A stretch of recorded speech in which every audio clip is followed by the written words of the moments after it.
एक आदमी और उसकी पत्नी चिड़ियाघर घूमने गए। वो देखते देखते वो बंदर के पिंजरे के पास पहुंचे।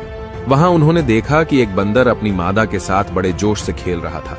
यह देखकर पत्नी से अपने पति से कहा, देखो कितना रोमांटिक जानवर है, अपनी मादा के साथ कितने प्यार से खेल रहा है। तब पति चुप रहा।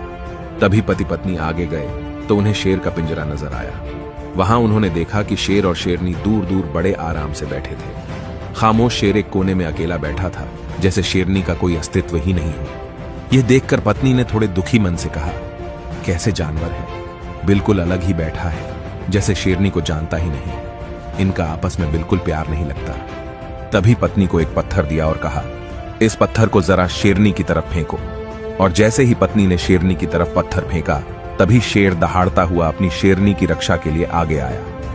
अब पति अपनी पत्नी को एक पत्थर और दिया और कहा, अब इसे बंदरिया की तरफ फेंको। जैसे ही पत्नी ने पत्थर फेंका, वो बंदर अपनी मादा को छोड़कर खुद की जान बचाने के लिए तुरंत पेड़ पर चढ़ गया था। दोनों जानवरों को प्रतिक्रिया समझाते हुए पति ने अपनी पत्नी से कहा, बंदर की तरह झूठे और असंवेदनशील लोग अपने खोखलेपन को छिपाने के लिए अक्सर इस तरह के बाहरी दिखावे वाले रोमांस का ढोंग करते हैं। वहीं इसके विपरीत शेर की तरह लोग हैं जो दिखावे से दूर तनाव मुक्त होकर अपनी जिंदगी आराम से जी रहे हैं। और आज के समाज में हमारे आसपास बंदर ज्यादा है और शेर बहुत कम है।